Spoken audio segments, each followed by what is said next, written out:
ក្តៅនៅពេលមុននេះពុកម៉ែបងប្អូនតាក់ទងទៅនឹងអង្គការសហប្រជាជាតិឬក៏ហៅកាត់ថា UN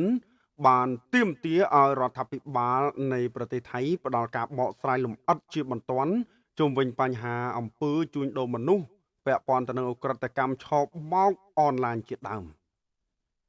ក្រុមអ្នករាយការណ៍ពិសេសរបស់អង្គការសហប្រជាជាតិបានផ្ញើលិខិតមួយច្បាប់ទៅកាន់រដ្ឋាភិបាលនៃប្រជាជាតិថៃដើម្បីជំរុញឲ្យមានការបកស្រាយលម្អិតជាបន្ទាន់អំពីចំណុចសំខាន់ចំនួន10ពាក់ព័ន្ធទៅនឹងកិច្ចប្រឹងប្រែងរបស់ប្រទេសថៃក្នុងការប្រយុទ្ធប្រឆាំងអំពើការជួញដូរមនុស្សឆ្លងដែនតាក់ទងទៅនឹងប្រតិបត្តិការឆបោកតាមប្រព័ន្ធអនឡាញនៅក្នុងតំបន់អាស៊ីអាគ្នេយ៍នេះបើតាមការចេញផ្សាយដោយបណ្ដាញសារព័ត៌មានរបស់ថៃ The Nation Thailand នាថ្ងៃច័ន្ទទី23ខែមិថុនាឆ្នាំ2025លិខិតរបស់អង្គការសហប្រជាជាតិបានចង្អុលទៅកាន់ទួលនីតិដ៏សំខាន់របស់ប្រទេសថៃក្នុងនាមជាកន្លែងឆ្លងកាត់សម្រាប់ជនរងគ្រោះនានា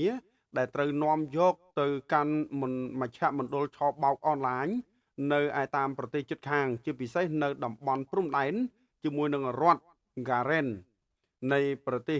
មីយ៉ាន់ម៉ាជាដើមអ្វីដែលគួរឲ្យព្រួយបារម្ភខ្លាំងទៅទៀតនោះគឺប្រតិបត្តិការទាំងអស់នេះមួយចំនួនត្រូវបានគេដឹងថាពឹងផ្អែកលើធនធានមកពីខាងប្រទេសថៃរួមមានទាំងខាងធម្មពលទូរគមនាគមន៍បណ្ដាញហិរញ្ញវត្ថុជាដើមនៅក្នុងលិខិតខាងលើអង្គការសហប្រជាជាតិ UN បានទាមទារឲ្យទីក្រុងបាងកកផ្ដល់ការបកស្រាយលម្អិតពាក់ព័ន្ធទៅនឹងសំណួរបន្ទាន់មួយចំនួនរួមមានដូចជា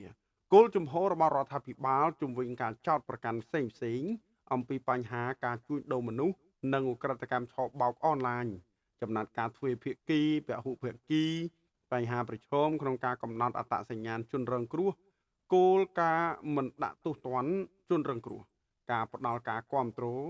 និងមើលថែទាំជនរងគ្រោះការទប់ស្កាត់កុំឲ្យមានការប្រើប្រាស់ធនធានក្នុងផ្លូវខុសចំណាត់ការឆ្លើយតបថ្នាក់តំបន់និងថ្នាក់ជាតិ